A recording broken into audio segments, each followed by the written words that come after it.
Okay, anyway. So, my name is Scott, and I started this program because I had been working with a lot of kids in the community, and they were being bullied. And so I looked out into the community to see what was there for kids to help them deal with bullying, and there wasn't anything. Which I thought at this point you would think there would be some sort of resource out there that would teach kids how to deal with bullying, and there wasn't. So I started a program at lunch. I was working at Frontenac Public School in Burlington, and I said, if you want to come to Scott Graham's Kids for Kids lunchtime program, if you come, it'll be for 5 weeks, and I'll teach you how to deal with bullying. And if you come, I'll give you pizza. And so I actually handpicked 15 kids, and they came. And there wasn't a lot of faith in the program being successful, because most people thought no one's going to want it. No kids are going to want to go into a program where they're learning how to deal with bullying and anger and all that kind of stuff. And so went to 15 kids. And then after that, what happened was I put out an announcement. If you want to sign up for Scott Graham's Kids for Kids, I'll do one more session, put your name down at the office. And so I went down a few days later, and the secretary had a strange look on her face, and I said, no one signed up? No, you better look at your list. And I noticed there was a couple pages added, and there was actually 179 kids on the list, and that was a lot of pizza. That's all I'm going to say. But I was so impressed with the fact that the kids were so eager at learning how to be a leader.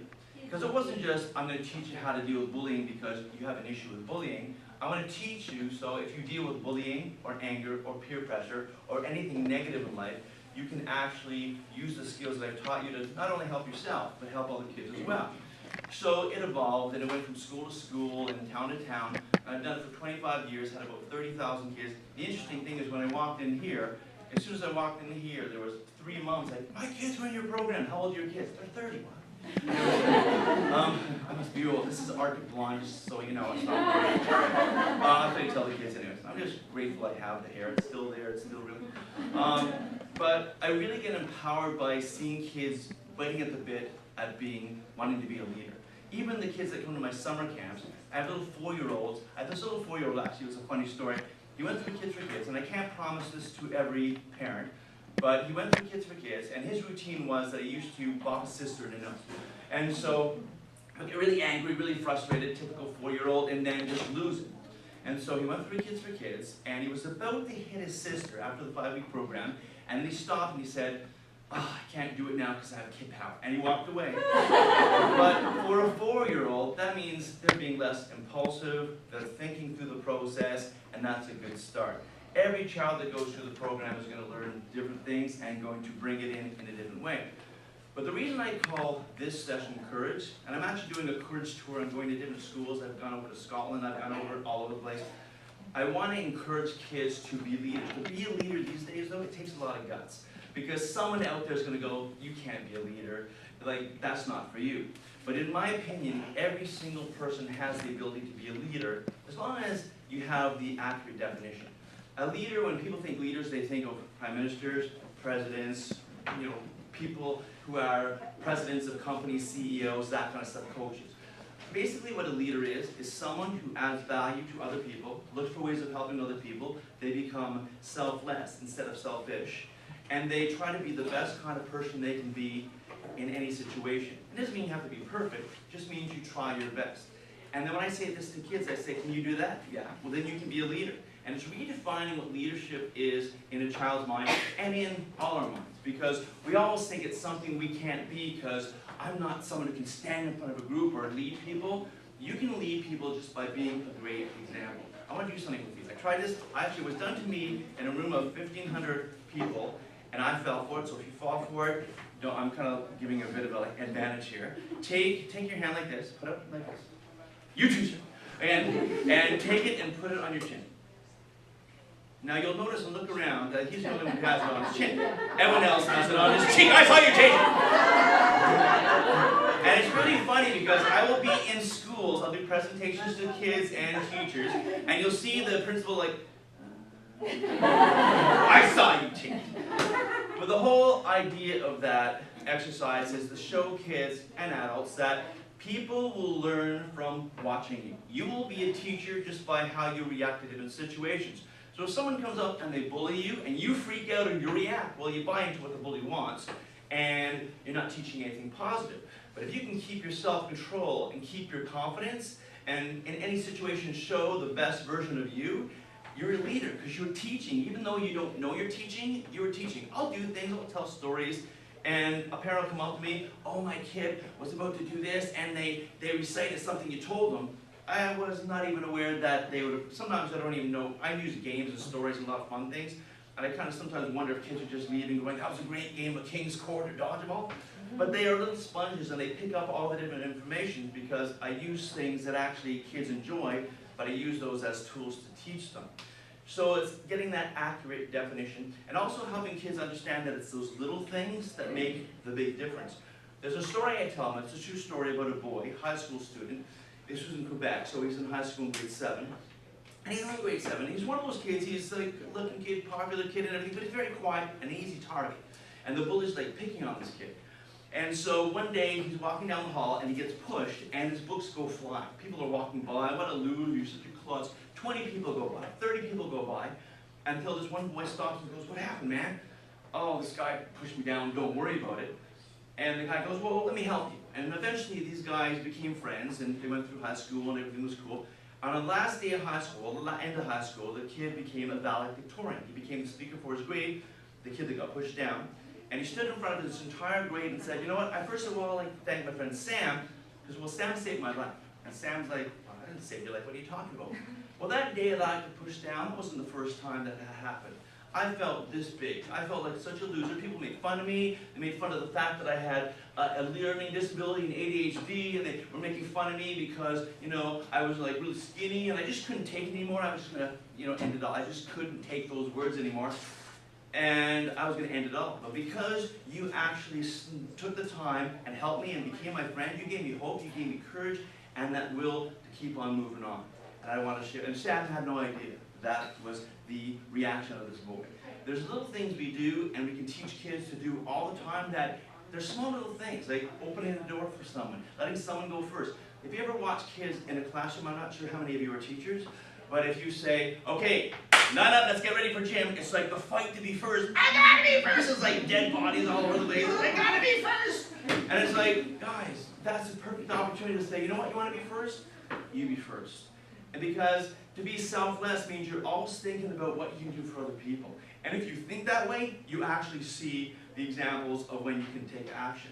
So it's teaching kids definitions of leadership, helping them understand it's those small things, and helping them build their character. Someone asked me once, why teach kids leadership and how is it anything to do with bullying? If you can build a kid up from the inside out and you build their confidence, that is the best defense against anything that's negative. Any kind of bullying situation or anything that negatively comes into their life, and help them redefine stuff. For example, I teach them how the importance of respect. And I also will tell kids that the hardest person you will have to show respect to is the person being disrespectful to you. Now, I don't mean you stand and let the person do whatever they're doing and being disrespectful to you, but if you can show respect to the person that's even being nasty, you stand up for yourself, you say what you need to say, but you're respectful, that's what people are going to see of you. That shows a lot about you, and it's an opportunity to show what kind of person you are. Being responsible. Teaching kids that they always have to see what's in it for them. And being responsible, I tell a story where a kid came to my house. I lived in Halton. I lived on an acre property. He didn't realize how big my backyard was. So he knocked on my door and he said, I'm here, I would like to cut your grass. I charge $20. And could I cut your grass? And I thought, $20? Sure, that's a good deal. So he comes around the back and he goes, is this a soccer field or what is this? I go, it's my backyard. You said $20. Okay, fine. And so a couple hours later he comes back and he not only cut my grass, weeded my garden, picked up the dog poo. It was way beyond what I expected. And I actually gave him $50. But it didn't stop there. That was the beginning of the summer. Every single time someone asked me, do you know any kids that'll walk a dog and that'll help me with the babysitting, do some lawn care and all that, I told about this kid. And at the end of the summer, I asked him, did you make any money? Yeah, I did. I made a lot of money. Well, how much did you make? And he made actually $2,000, and he was 12 years old. And it's not the money. It's just the example of when you show that you're responsible and you do what you say you're going to do and you go beyond expectations, you become extraordinary, opportunities will open up for you because people will talk. You ask your parents how many times they've asked someone to come and do a job at that, paint the house, and they never show up on time, they don't show up at all, they don't kind of fulfill what they're going to say. When you are a person that has that kind of responsibility level, people will talk and opportunities will come. So it's teaching about respect, responsibility, taking initiative, doing things before people ask. That's an example of a leader. Having integrity, and this is the big one, and it's kind of sad, but I'll go and I'll have a whole audience of kids in front of me, and I'll say, how many people here have had an adult that has said one thing, but done another? They'll say, don't swear, but they're dropping the F-bomb. Or they'll say, make sure you're honest, but then they're cheating on this. And then all like 30%, 50%, 70% of the audience, their hands go up. That's kind of a sad, sad thing, because we need to be those examples, and I tell kids, I am far from perfect, but if I tell you something's bad, it's not a good thing. And just because I'm an adult doesn't mean it's something I should do. Like if I drop the F-bomb all the time, I'm not going to get arrested, but it's sort of a reflection of what kind of person I am. And I'm not talking about the odd F-bomb and that kind of stuff. I'm talking about people, that's how they talk in their everyday life, and I kind of specify that. But teaching them the importance of walking your talk and making sure that you have that integrity. And one of the things is trust too. And I ask the kids, do you have to trust me because I'm an adult? And what do you think most kids say? No. They say yes. You'll be surprised. Most of them say no. So you guys have done a good job. But the thing is, I tell them I want you to trust me. But the thing about trust, it's the foundation of leadership. If you don't have that trust, then, and I don't have that trust, everything I say to the kids, there's no foundation. Because they're thinking, well, why would we listen to you? They have to see that I'm an adult, that if I promise them something, I fulfill the promise. If I say don't swear, I'm not swearing. I'm in the community all the time. I have a truck that says kids for kids. I can't even speed, I can't do nothing. But if I speed and I get caught, I say it was my wife because I have tinted windows. That's not there's somebody. I don't really. But the thing is, I have to make sure that I practice what I preach and have that integrity, because that to me is extremely important. But I tell the kids I'm not perfect. I do make mistakes. But that's the other thing. I teach kids that it's okay to fail. There was a man named John Maxwell. I really like his leadership books. He has like something like 100 books out there. He's like the leadership guru of the States. And he has a book called Failing Forward. And I really believe that because so many people, so many kids, even adults, are afraid to fail. They won't try things because there's that risk of failing. I don't want to go to summer camp because I might be homesick, or I might not like people, there'll be people that are mean, or all that kind of stuff. Or I don't want to try that new activity, or I don't want to make that friend, or I don't want to try out for that new job. They don't take the risks because they're so afraid of failing. But we have to teach kids that it's okay to fail. Failing is just an opportunity to learn. There was a guy named Michael, and he so wanted to be a basketball player, and he got kicked out of like the team, and like people thought he was like really horrible, and he kept on going, and the man's Michael Jordan. And so we know the story of this guy who was also a great like writer, and he was also someone who created cartoons and everything. Well, he was kicked out of his first job in the newspaper, and his name was Walt Disney. There's so many examples you can give kids of people that are so successful, but they're successful because they took their mistakes, they used them as opportunities, and they learned something from them. It's not a bad thing. And really instilling that in kids, it's okay to fail. If you don't fail, you're not going to grow. You need to fail to kind of learn so you can grow and learn from those opportunities. So, for example, if I'm teaching them how to deal with bullying, a lot of kids will try something once, it didn't work, and they don't try it again. It might not work the first time because the bully's going to try something else. But the thing is, you keep on trying, you're tenacious, you keep on trying, you do not stop, and you have that eye on the prize. You just keep on going and you learn from your mistakes. The other thing I teach kids is every opportunities can come from life challenges. I've worked with a lot of kids. I work with kids with cancer, with AIDS, with facial deformities. I worked with one young lady, and she taught me so much. She was probably the most beautiful 7-year-old I've ever met in my life. But she wasn't physically beautiful. She was born with something called a craniofacial difference. Her face was all mixed up. I actually worked at a group called About Face, and it's with kids who have these facial deformities. One of the things I found out was, one of the coolest guys on the planet, you guys know who Paul Stanley is? You probably know who Paul is. Who is it? From? Yes. Kiss, okay? Did you know that he has no ear? I know. The ear cover, he doesn't have one. He just has the hole. But he has a lot of hair, so you wouldn't notice, right? But he was one of the guys that was a spokesman and the sort of face for this program. But this young lady was so beautiful to me because she came in and she didn't hide in the corner, she didn't look embarrassed, she had that confidence. See, confidence, if I asked you for a definition of confidence, what would you tell me? If you said, okay, confidence is, what would you say? What is confidence? It's so funny when you ask kids, they'll say, well, it's like believing in yourself, yeah, but there's one specific thing about confidence. Confidence is being cool who you are. Like, you just embrace yourself. You're okay. You don't compare yourself to other people. You don't care what other people think. You are very cool and calm with who you are, and that's how she was. She was incredible. So she comes into the room, and she knew everyone was going to look at her, because she was very, if you've ever seen Elephant Man, ever seen that show? That's how pronounced her deformity was. She comes in, she goes, yes, I know you're looking at my face, but when you get to know me, I'm pretty cool. What you doing? And she gets into the game.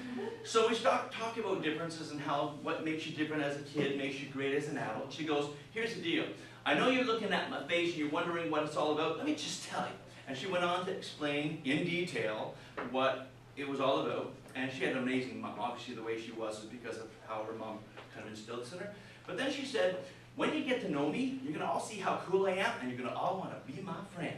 And you know what? Every single person in that room wanted to be friends with Sarah. She was amazing. And the interesting thing, and one of the things I tell kids is, once you got to know her, you didn't even notice the way she looked anymore because it did not matter. But see, a lot of kids, girls, sometimes more than boys, but boys still, they get really kind of focused on their appearance. And really, people will notice and make a judgment and put you in a box initially because they think they know. But once they get to know the whole story, it makes no difference whatsoever. And I knew a boy, he had a birthmark and it was right around his eye. And he knew he was going to get a nickname, so he nicknamed himself Patch. And it went all the way through high school. He loved it. And he was like, yo, this whole thing, this is, and he was so cool about it, but he took any power away from any bully, because a bully wouldn't say anything because they knew he would just laugh at it and he was cool with it. He was cool and confident in himself. And as Sarah was. I had this one boy come into my program. His mom goes, he's a little clumsy, he bounces, he trips and everything, but he's a good kid. So, and I was at a school called Pleasantville Public School. It wasn't so pleasant. I don't know who named it, but it wasn't pleasant. And so we're playing a game, and I'm looking at this kid, and we're playing a game called Octopus. And he runs right into the cement wall. You can hear his head hit the cement. And he gets up and he goes, I'm okay! And he starts crying, and I'm like, what's going on here? And then I'm looking at him, and his eyes were a little kind of different. And I said, Byron, was there something you forgot to tell me? And he goes, well, I was going to tell you later, but I'm kind of blind. You're kind of blind? What do you mean you're kind of blind? But people assume that if you're blind, you see black. He could see shadows and colors.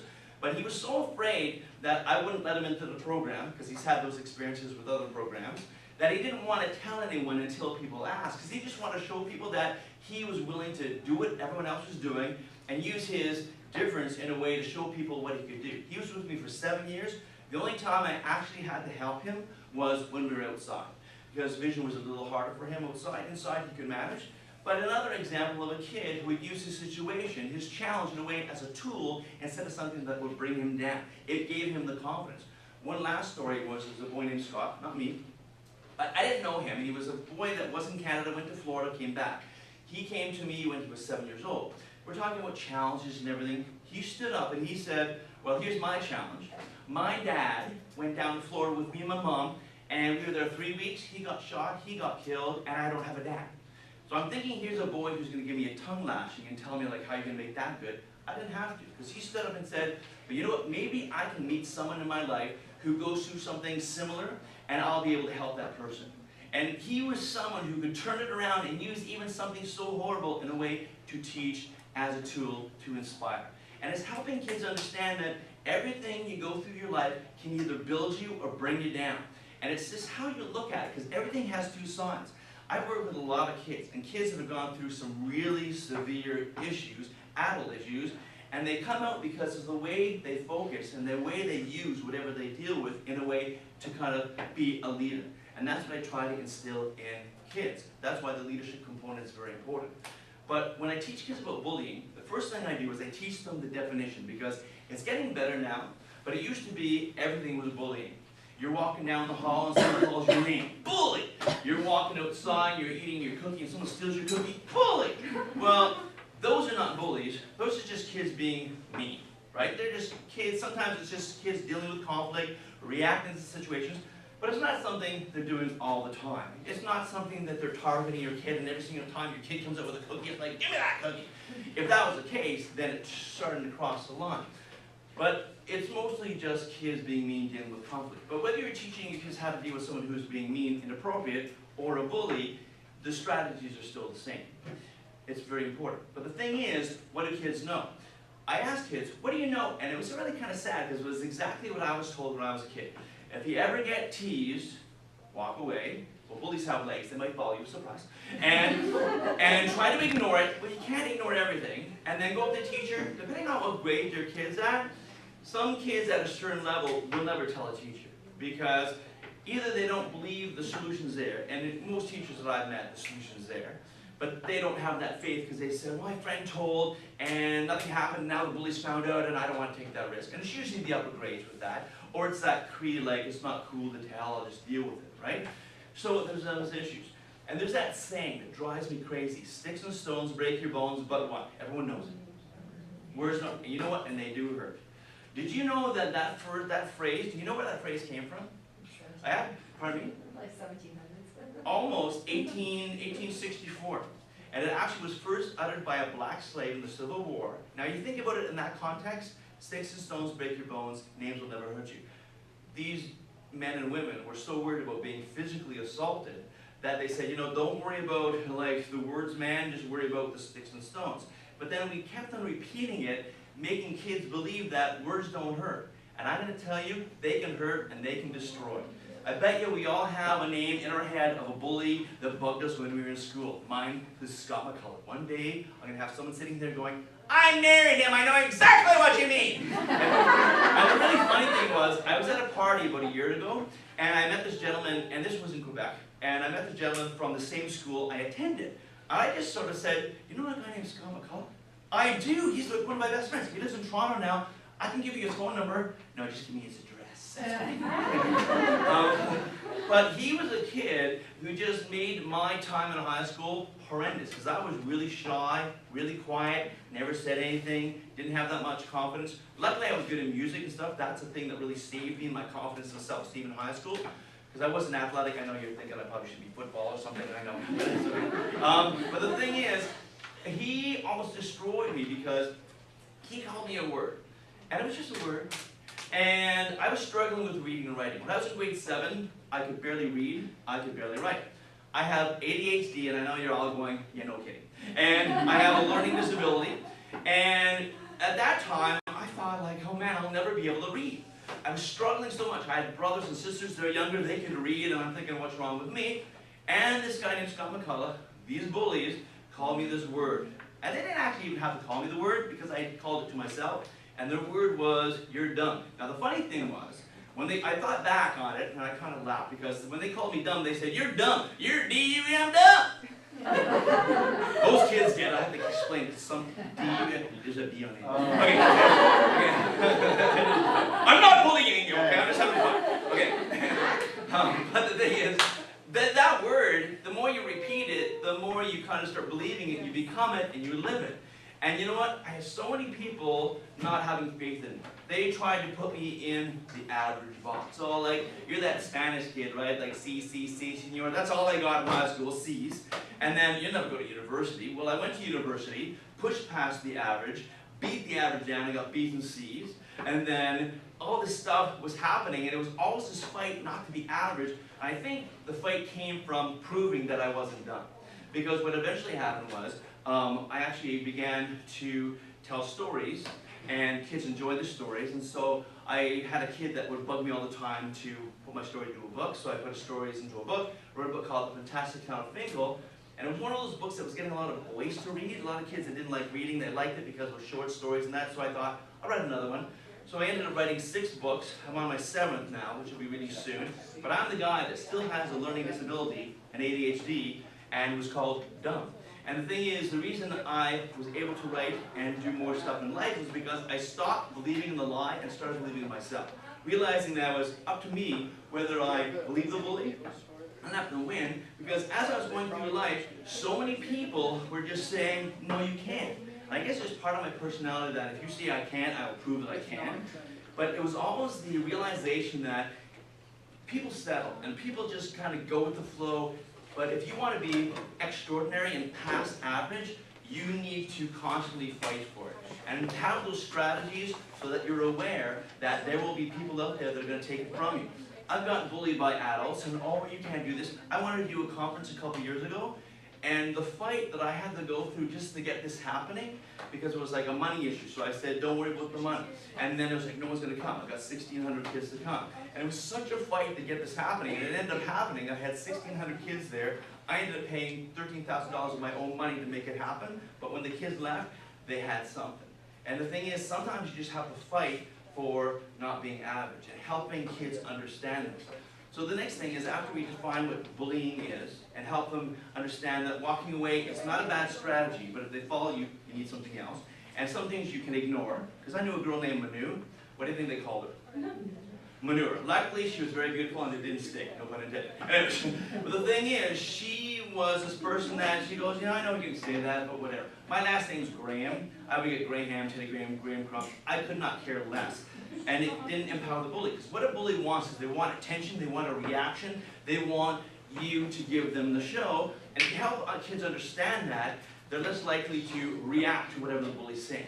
So help them understand that, first thing is, understand what bullying is, understand that walking away is okay, but you need more. If you can't ignore it, you need more, and be empowered to tell adults, because if you tell adults and you tell one person, you don't get the help you need, keep on telling. And the reason I tell kids that's important is when you tell, it's not a selfish act. You are helping other kids as well.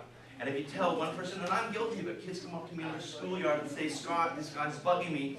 You have a lot of kids to look after, so you're going, well, let me see, the situation doesn't look too bad. You play over here, you play over here. But if that child needs more, they have to say, Scott, I really need you to talk to this person. Or that child goes to another person, realizing they're helping more than just themselves. It's not a selfish act. First thing I tell kids when it comes to strategies is the importance of eye contact. Have you ever played that game with your kids, the staring game? Okay. If you have younger kids, if you have grade 8, it's not going to work. But if you have younger kids, it could. But in grade 8, if you're a teacher, it's an expectation in the classroom. When you're talking to me, eye contact. And it's just an expectation because it'll become habitual eventually. But it's the importance of when you're delivering a message, making sure you're making eye contact. That's crucial because it delivers a message that you're cool, you're confident, and you believe what you're about to say. So many people, they'll kind of look at someone and they kind of staring you down, see you, oh, you're good. Okay, anyways, you kind of look at the person and you kind of look away. And when you're leaving here, when people talk to you, just make a note of how many people actually look you in the eye for the longest of the time they're talking to you. And you'll notice they look at you, but they look away, look back. Because even for us, it's very difficult to do. But if kids do it all the time, the thing is, it becomes a habit, and it's the first step in dealing with a bully. Second thing is helping kids be aware of their body language. You can communicate, and actually you do communicate more with your body than you do with verbally. And so I tell kids, what am I feeling right now? I put my hands in my pocket, I'm looking down at the ground. How do I feel right now? How do I feel? Sad, depressed, bummed out, shocked. Well, a bully's going to look at me going, oh, that kid's going to give me my reaction, or I can do anything I want. What about if I just take my hands and put them across my chest like this? How do I feel now? Defensive, ticked off, getting angry. Bully wants that, right? But kids are not aware of how they're communicating with their body. So, as a teacher, you can make this so fun and so interactive at any age with the eye contact. Because what I do is with the older kids, is I'll say, okay, we're going to have a lineup of 100 people here. I'm going to give you a job, one of you a job, and it's like $1,000 a week. And it's working with kids. It's going to be so good. But I'm only going to hire one person, so what's going to set you apart from other people? And I'll have kids come up. I usually get to about 20 kids before it actually happens. You know what I'm looking for? And I look for this when I interview people as well, because it says something big about that person. Because they're working with kids. I have 850 kids on my summer camp. I want someone who's confident. So what am I looking for?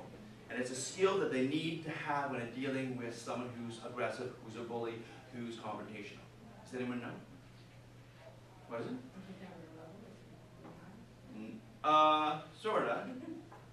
Okay, listen. Confidence. How would I know you're confident though? How do I know you're confident? How do I know? Okay, you're right, but what's that look like? What is that? Carrying yourself, what is that? You come up to me, you come into my office. Okay, what's your name? What's your name? Joe? Okay, Joe, let's see if you're gonna get the job. I'll make it, for you it'll be $2,000 a week. Oh, perfect. Okay. So Joe, I don't know Joe, he comes in. I'm going, oh, will he make a good summer camp counselor? So now watch your foot, because you started doing that, you know, but you caught yourself, didn't you? Okay, so you come in hot. So what are you here for? The job. Whatever it is. No. Can't cuss. You don't get the job. I'm sorry. Come on, who wants it? Okay, come here. Come on. Let's see. Come here. Don't forget, I have like 100 people wanting this job. It's a good job. So you come in, I don't know who you are. Nice to meet you. Eye contact, handshake, good body language, confidence. You see it in me, and I know you're a confident guy, but it's like, I'm putting you on the spot, right?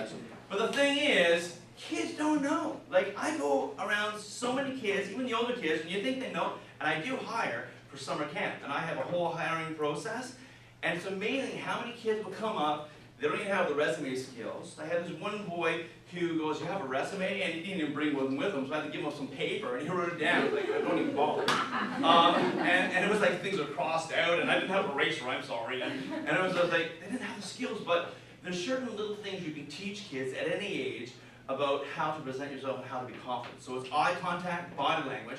Third thing is what you say. There used to be this thing, I don't think it's around the education system that much anymore, but it used to be the iMessages. Is that still around? The iMessages? It is? Okay, it's like you say, if someone comes up to you and they're bullying you, you say, I don't like it when you do that. It really hurts my feelings. Bullies don't care. And the longer you're there, the more likely they're going to kind of get that reaction out of you. So what I tell kids is, you can deliver a really strong message without saying a single word. Because as soon as they start talking, you're trying to think of what to say, where do you think their eyes go? In their head. They're like, oh, instantly not confident anymore. Right? So they need to be prepared. So they have to have something that's going to work. So they can look them in the eye, they stand cool, and you just stand there and look at them for a couple minutes, and then you walk away. You didn't have to say anything, but you did. You said, basically, you're wasting my time. I'm not going to stick around to listen to you. Have a nice day. See you when I want to be you, and you're gone. And you walk. Or you say one little word, whatever, man, whatever. You want to give the message that you don't really care, you're not going to waste your time, and you're out of here. But as you walk away, let's face it, some kids are not going to let up. They're going to start calling names. Hey, loser, hey, wimpy chicken. A lot of kids, boys especially, will go back because they want to answer the question. I'm not a chicken, I'm not a whip, I'm not a loser. You can't say that. Well, now the bully has exactly what they want, that reaction.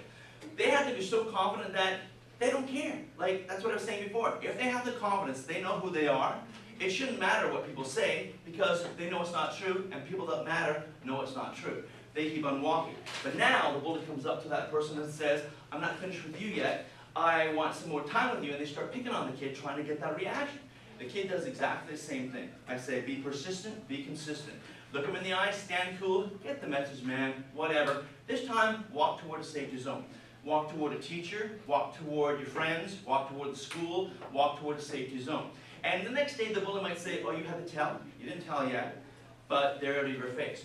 If you do have to tell, do tell. Because the thing is, if they look them in the eye, they stand cool, and they walk away, they repeat it, and they repeat the process, and they walk toward a safety zone, and the bully's still bothering them, they have to decide when enough's enough. And if they tell, they have to understand how important telling is. With the intermediate kids and older, I tell a story about a boy who was in my program. His name was Mike, great kid. He was a kid that was popular with the girls, with the guys, because he was very into sports, good-looking kid. Like, he had a lot of stuff going for him, but he was very shy, and the bullies didn't like Michael. Why do you think the bullies didn't like Michael?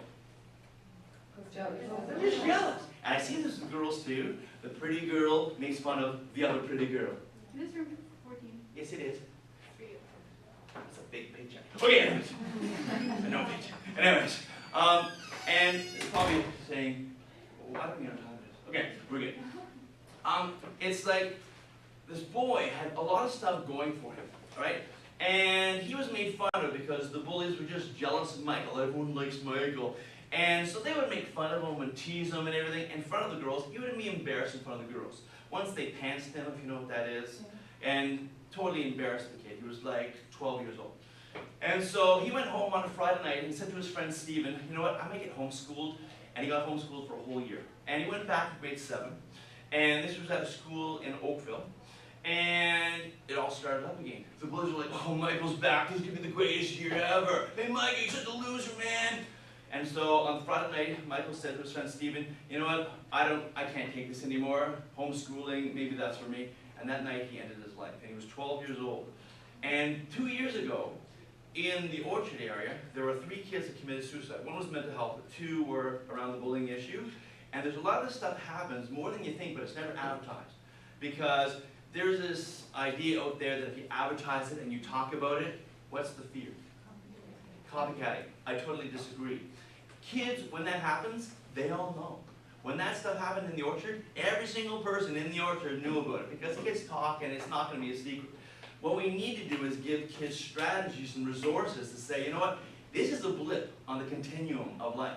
You're going through some stuff right now, but maybe you can use it to help other people. That is a good start. Because once they realize there's a purpose for it, there's something I can use in here that's good, this is going to help me out.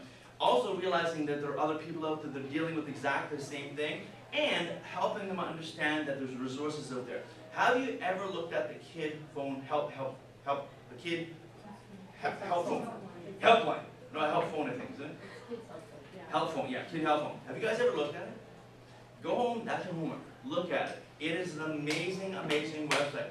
Because most kids at a certain age, they're not comfortable phoning. You don't have to. You can text people. You can, there's resources there to read. You can email. There's a lot of different ways of communicating now, which you don't have to pick up the phone. You can pick up the phone. It's 24/7. There's someone there for you. And it's totally anonymous. But helping kids understand that there are resources out there that can help them. So it's helping them understand what's out there and they're not alone. And the last thing is strength in numbers. Working in the team. Because there is a lot of stuff that happens and kids see it, like the Michael example, and they don't want to do anything about it because they don't want to get involved, because if I say something, then Michael, will understand I might get teased too. And the thing is, that's what kids are worried about. So they just kind of let it happen. They understand that there's strength in numbers, working the team, and helping kids see the importance of that. So it's, just to recap, it's not reacting, it's the eye contact, it's standing cool, walking away, not necessarily saying anything. If they come after you, say the same thing, walk toward a safety zone, and make sure you tell. Now, if you have to walk home, so there's a school actually on Upper Middle Road, St. Mark's, and I know a lot of kids when they walk home, there's sort of a path there they can walk through the woods if they want, if you know the area. And I always say, make sure you walk home in a visible area and always take the same way home. Because if you're my son or daughter and you're not home at a certain time, I will trace the route back to the school to find you.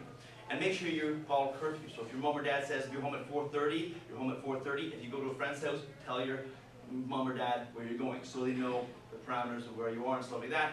But if you're walking home and you get confronted by someone, make sure you're in a visible area. So if you have to make a lot of noise, people will notice what's happening. But you can yell certain words. What do you think some of the words you can yell to get instant attention? Fire. Fire. Now, I'm glad you said that because it's actually very controversial. People will say fire.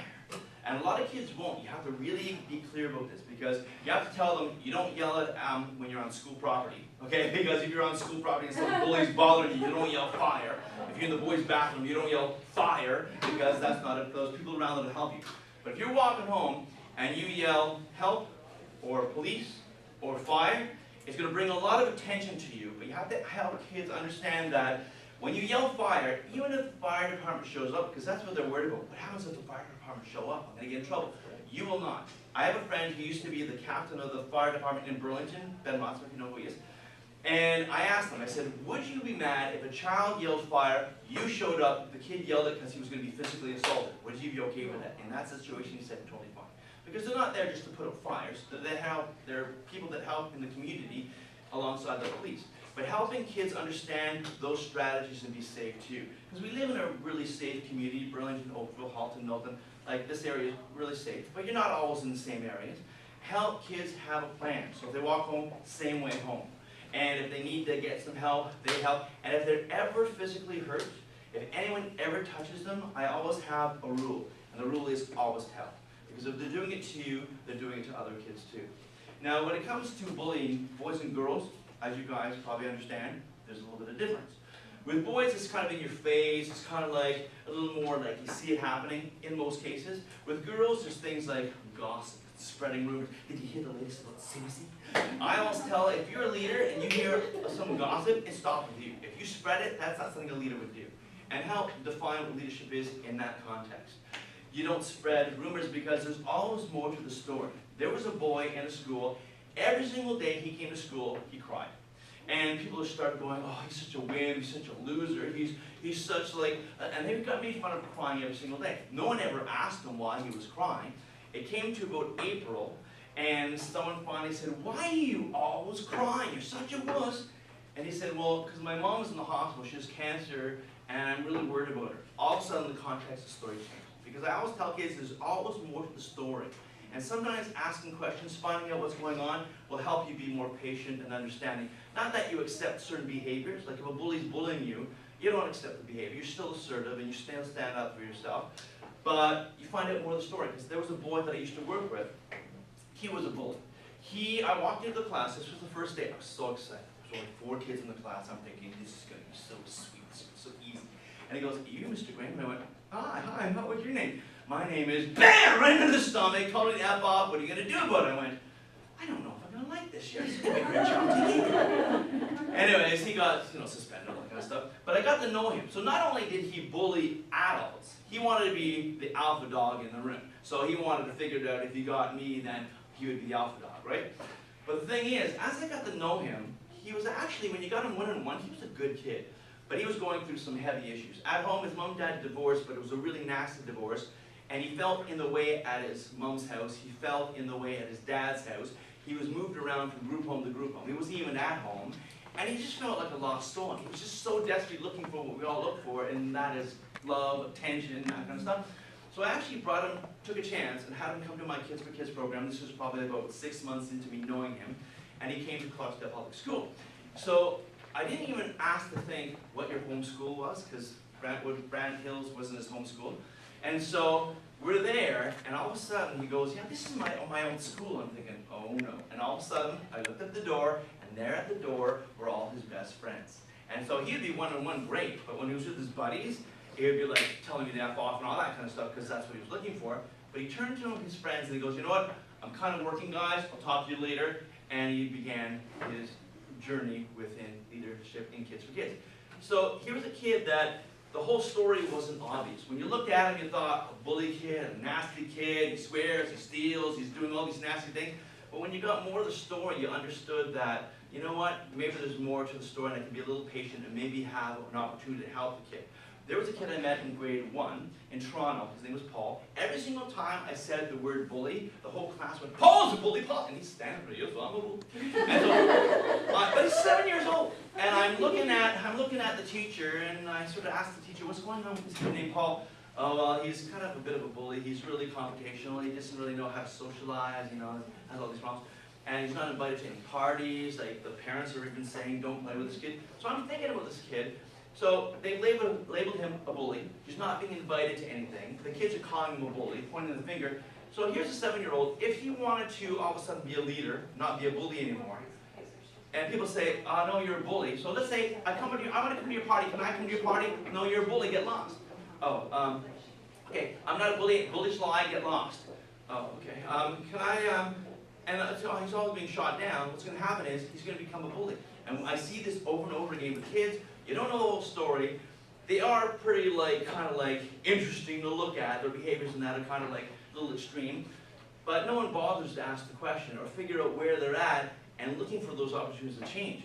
Because this kid, who was the Bobby, initially in the first story from Clarksdale, he actually became one of my best summer camp leaders. And he actually would stand up in front of kids and say, I would like to teach you how to deal with anger. And he would go and tell all the things that he did. And my goodness, some of the things that he did, he took a bat to his dad's 1957 Chevy once, and his dad looked like Steve Stone Cold Austin, the wrestler. He did a lot of nasty things. But he said, this is why I don't do this anymore. And this is why I did it, but this is why I don't do it anymore, and this is what helped me. Every single kid in that room listened to Bobby, because he used his experience to teach. And it's helping kids, even the kids that are challenging, that are being labeled bully, that there is a way out of that, and a way to use those situations and that label in a way to kind of be positive. And we have to be careful as adults not to point the finger and say bully, bully, bully. Because I see this all the time when we're actually creating the bully by not giving kids a chance or calling a situation that's just conflict or kids dealing with kid stuff as a bully. So, to end, and you guys have been, I love talking to adults, you know why? Because I don't have to sit down, pay attention, over here, get out of the classroom. It's so good. as you can tell, I'm very passionate in what I do. I love doing what I do. And there's a lot of stuff I could teach you, because I teach, the other important thing about teaching kids is understanding peer pressure. And peer pressure is not even peer pressure anymore. It's like, I always tell kids that when I was a kid, it was a lot easier to be a kid than it is for you. Because you have to deal with stuff on the internet, even stuff you accidentally stumbled into, because it's easy to stumble into something. I was in a class, and all the kids, grade 1 class, and they were doing the animal bear. And they typed in the right spelling, B-E-A-R, and it instantly went to a pornographic site. You've never seen a teacher run as fast as you did that. Turn off all this computer.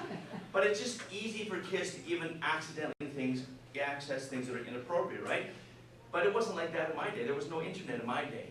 And so there's that, there's the video games that they're into, there's the stuff like online, like the bullying online, all that kind of stuff is out there. So it's so important to teach kids leadership, to give them that foundation, to give them that confidence, to give them those skills. So it's not just bullying, but it's peer pressure. It's about teaching about anger. It's okay to get angry, but have those strategies on how to deal with anger and be in control. I had a huge test this summer. I had this major, I'm pretty easygoing, and you have to push me quite a bit before I actually would lose it. And I'm more likely to lose it if someone was hurting your child than they were hurting me. But in this situation, I was being pushed to the limit. And in the back of my head, I'm going, I have to be a good example to my leaders, I can't lose it. But I was having so many nasty dreams of what I wanted to do to this person. But it was like, it's not always easy, because you deal with people that are very, very in your face, that are bullies, or they just push their way in life. But it's teaching kids that when you can have self-control, even in those situations, you're articulate, you can say what you need to say, you do what you need to do, you don't look like the perpetrator, you don't look like the bully, and you can walk away feeling you're successful because you model the great behavior, One last thing, I can't keep you too long, but one of the things about internet, because I know internet is a big thing when it comes to bullying, is I don't talk about it too much, because there's some basic strategies that I tell kids. If you are being bullied online, the first #1 rule is, because I actually was bullied online in a chat room, totally appropriate chat room, but it was about outdoor education or something. But I realized the best strategy is, anyone want to get it? No, before that, there's a better one. Do not respond. Because as soon as you respond, it's game on. And kids, they don't want to respond. Even when someone's dissing you and calling you names, you want to go, oh yeah! You want to kind of say your thing, right? But the thing is, and he was going at it for a little while, I assume it was a man. And the thing is, eventually it just went away. And then, but I was smart too. You document everything. So I was taking screenshots of the things that he was saying. I was documenting times and everything. So, and kids know how to do all those screenshots and do all that kind of stuff. And helping them understand that if you ever deal with that kind of stuff, the worst thing you can do is respond. But you want to be smart, document it in case you have to take it and get some help with it. Because then you have all the information. And never ever, and I know you've heard this 1,000 times, I tell my leaders this all the time, because they know it's a big one. Because my leaders have to be really good examples for the kids, because they teach by modeling. And I say, everything you put online is forever. So your text, your photos, everything. And don't think you can block it, because I have a friend who teaches Internet 101, and I know ways into every single Facebook that's private. There's a way in always. And I remember being taught the lesson about when you delete it, it's coming back. You know those things that Facebook has called Throwback Thursdays? Okay, well there was this really hideous picture of me, and it was nothing, it was just a hideous picture. And it came back, and I kept on deleting, and it came back. I'm like, I'm deleting this thing, I don't want to see this thing. But if it was something inappropriate, then that goes through that it's... I just want to give people a reminder that session 2 should be wrapping up right now. So you'll be heading to the third session for 1:40, from 1:40 to 2:40. We also need to have Al-Karim Karani come to the office, please, as soon as possible. So if your name is Al-Karim Karani, please come and see us at the office. Thank you. Or at the registration desk at the near the office. And one last thing. All the things that I've taught you today, all the strategies on leadership and the bullying strategies and the anger stuff and everything, it's all on my website. But just so you can find it, go to the bottom of my website, there's a blog, and it's on the blog. And so you can print it off, take it, show your kid, use it very fast. Suggestion for good for a kid too. before, like on bullying, you mean?